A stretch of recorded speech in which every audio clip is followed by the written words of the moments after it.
ভাই, আমি আপনাকে অন্য প্রসঙ্গে দুই একটা প্রশ্ন করতে চাই। সেটা হলো কি যে আমাদের আমাকে একটা আমার ব্যক্তিগত ইচ্ছা বা ব্যক্তিগত জানার উদ্দেশ্যে আমি আপনাকে দু একটা প্রশ্ন করি। সেটা হলো কি যে মুসলিম উম্মার সঙ্গে জামাত ইসলামের সম্পর্ক সম্বন্ধে আপনি দু একটা কথা যদি বলেন, একটু ক্লিয়ার করতে পারলে ভালো হতো, যদি পসিবল। অবশ্যই। I think that's a good question.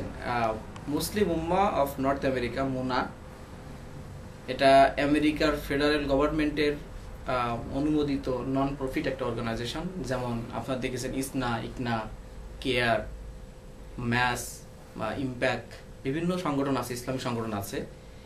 Bangladeshi community based একটি ইসলামী সংগঠন। জামাত ইসলামীর সাথে আমাদের রাজনৈতিক কোনো সম্পর্ক নেই। মুসলিম উম্মার নিজস্ব কনস্টিটিউশন। আপনি বলতেছেন জামাত ইসলামের কোনো অংশ মুসলিম উম্মাহ না? নেভার। মুসলিম উম্মার নিজস্ব, মুসলিম উম্মাহ প্রধানত আমেরিকা বেসড। আমি বলি অবশ্যই সেটা তো নাম দেখে আপনারা বোঝেন। এবং বাংলাদেশি কমিউনিটি বেসড, যেহেতু আমরা বাংলায় ভাষাভাষী তো। এবং মুসলিম উম্মার নিজস্ব কনস্টিটিউশন, মেথোডোলজি আছে। এটা আমি তাও আপনাদেরকে বলি, মুসলিম উম্মাহ .net এটা ওয়েবসাইট আছে, আপনারা গেলে সব ইনফরমেশন পাবেন। বাংলাদেশের উপরে আমরা কাজ করলে বাংলাদেশের কোনো রাজনৈতিক এজেন্ডা বাস্তবায়ন করা আমাদের কর্মসূচিতে নাই। এখানে না, বাংলাদেশে এখানেও নাই, বাংলাদেশে তো এই সংগঠন নাই। এটা তো আমেরিকা বেসড অর্গানাইজেশন। আমাদের অর্গানাইজেশনটা আপনাদের সংগঠনটা প্রধানত না মেইনলি প্রধানত আমেরিকা বেসড, এবং এটা সোশ্যাল ওয়ার্ক এবং দাওয়াতিমূলক, এনজিও টাইপের মতো বলতে চান। আর নন প্রফিট, এটা দাওয়াতিমূলক এবং সমাজ কল্যাণমূলক একটা সংগঠন। এনজিও না? না, এনজিও না। ওকে ওকে। দুইটা কাজ করি আমরা, মানে সোসাইটিকে কিছু হেল্প করার চেষ্টা করি বিভিন্ন ভাবে। এবং আমরা যেহেতু আমরা মনে করি, আমরা ফিল করি, এটা কন্ট্রোভার্সিয়াল যাতে না হয় আমি এভাবে বলে নিচ্ছি, আমরা ফিল করি যে মানুষের নৈতিক উন্নয়নের সাথে সাথে অনেক কিছু নির্ভর করে। এবং নৈতিক উন্নয়নের জন্য ধর্মীয় শিক্ষা প্রয়োজন আছে, যে কাজটা আমাদের কমিউনিটির পাচ্ছে না। হ্যাঁ, তো সেটা আমাদের মেইন এজেন্ডা আসলে। আচ্ছা, আরেকটা প্রশ্ন, সরি, মুক্তিযুদ্ধের সময় আপনার বয়স কত ছিল, বা মুক্তিযুদ্ধ, বাংলাদেশের মুক্তিযুদ্ধ সম্বন্ধে আপনি দু একটা কথা, কি আপনার আইডিয়া, কি ইমপ্রেশনটা কি? আসলে আমরা এখানে থাকি কিন্তু বাংলাদেশকে স্বপ্ন দেখি। বাংলাদেশে মনে হয় যে আমার আত্মাটা পড়ে আছে। আমার বাসাতে বাংলা টেলিভিশন সব আমি নিয়েছি, যা চ্যানেল দেখা যায়, এবং প্রতিদিন নিউজ না শুনলে ঘুম আসে না। যখন ভালো খবর শুনি আবেগে অনেক সময় চোখে পানি চলে আসে। আমি নিজেও মুক্তিযোদ্ধার ছেলে, আমার বাবা মুক্তিযোদ্ধা, এবং মেজর এম এ জলিলের সাথে নবম সেক্টরে উনি কাজ করেছেন। এবং আমার তখন বয়স ছিল মাত্র 2 বছর। অর্থাৎ আমি স্বাধীনতা সম্পর্কে আসলে কিছু জানি না, কিন্তু আমার এখন অনুভূতি হচ্ছে যে বাংলাদেশ ছাড়া, অরিজিন হিসেবে বাংলাদেশ ছাড়া তো চিন্তা করার আর কোনো সুযোগ নেই। অবশ্যই যারা ওই সময় আমার বাবা সহ যারা মুক্তিযুদ্ধ করেছে এবং এই দেশকে স্বাধীন করেছে, তারা তো জাতির বীর সন্তান, এতে কোনো সন্দেহ নেই। আপনার বাবা মেজর জলিলের সঙ্গে মুক্তিযুদ্ধে অংশগ্রহণ করেছিলেন, নামটা কি ওনার? ওনার নাম মোহাম্মদ আকসিদ আলী।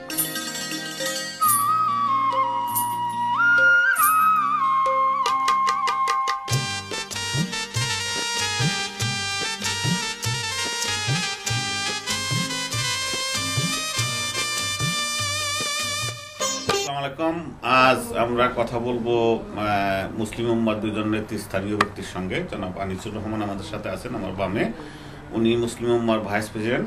আর মুসলিম উম্মাহর সেক্রেটারি আছেন জনাব শরীফুল ইসলাম। ওনাদের বিশেষ করে জনাব আনিসুর রহমানের সাংঘাতিক একটা ভালো ভূমিকা ছিল গতবার প্যারেডে।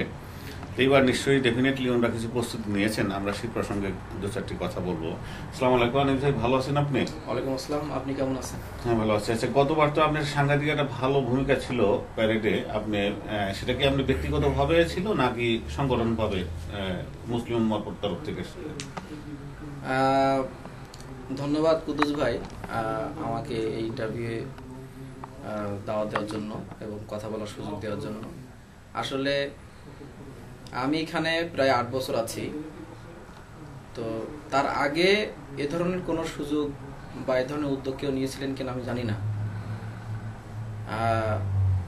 বাফলার পক্ষ থেকেই বা বাফলার বিশেষ করে ডক্টর মাহবুব ভাই এবং বাফলা কর্তৃপক্ষ দল ও মত নির্বিশেষে সবাইকে নিয়ে বাংলাদেশের একটি জাতীয় দিবস উদযাপন করার যে উদ্যোগ নেয়, এটাতে এই বাফলার জন্মলগ্ন থেকে যেদিন প্রথম দাওয়াত দিয়েছে সেই প্রোগ্রামে আমি ছিলাম, যেদিন এই বাফলা সৃষ্টি, এবং তারপরে সাংগঠনিকভাবে ডিসিশন নিয়ে আমরা বাফলাতে অ্যাটেন্ড করি এবং বাফলার যে প্যারেড হয়েছিল, প্যারেড, কালচারাল অনুষ্ঠান এবং সেখানে আমাদের বুথও ছিল, আমরা সামগ্রিকভাবে সেখানে অংশগ্রহণ করি এবং সেটা একটা, আমি মনে করি বাফলার জন্য একটা চ্যালেঞ্জ ছিল সে সময় একটা সিচুয়েশনের কারণে, কিন্তু সেই চ্যালেঞ্জ মোকাবেলা করে একটা মাইল ফলক হয়ে আছে যে লস অ্যাঞ্জেলেসে আমার 8 বছরের অভিজ্ঞতায় খুবই ভালো একটা প্রোগ্রাম বাংলাদেশবাসী এবং আমেরিকানরা দেখেছে যে বাংলাদেশের বিভিন্ন সংগঠনের ব্যানারে এখানে বিভিন্ন রঙে বিভিন্ন ঢঙ্গে এখানে যে সুন্দর একটা প্যারেড হয়েছিল। তো আমরা সকল কার্যক্রমে অংশগ্রহণ, আমার পাবলিসিটি টিমে আমার নাম ছিল, আমি ব্যক্তিগতভাবে মানুষকে কল দিয়ে, টেলিফোন করে, ইমেল করে, লিফলেট বিলি করে আমি সে দায়িত্ব পালন করেছিলাম। এরপরে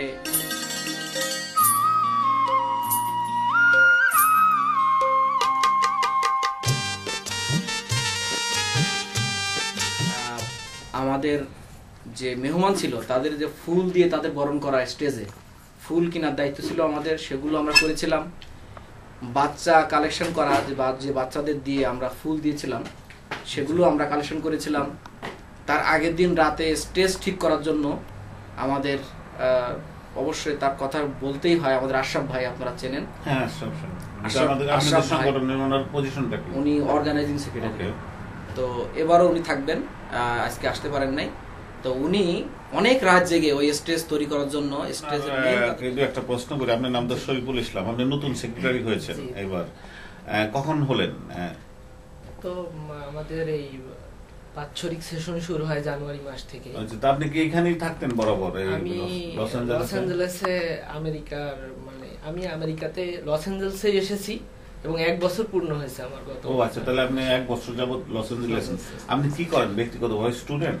আমি লেখাপড়া করেছি রাজশাহী ইউনিভার্সিটি। লেখাপড়া শেষ করেছি? এখানে লেখাপড়া করেন না? এখানে এখনো শুরু করিনি, তবে এলএসসি তে আমি পড়ালেখার জন্য প্রস্তুতি নিয়েছি আর কি। তো এবার প্যারেড সম্বন্ধে আপনার কি প্রস্তুতি? কি আপনি তো সেক্রেটারি, এবার দায়িত্বটা আপনার উপরে খুব বেশি বোধ হয়। না, প্যারেড সম্পর্কে আমাদের অবশ্যই পজিটিভ ধারণা রয়েছে এবং আমাদের প্রস্তুতি সুন্দর। আমরা আমাদের জনশক্তিদের মাঝে নিয়ে এর আগে থেকেই বলা বলি শুরু করেছি এবং আমরা গতবারের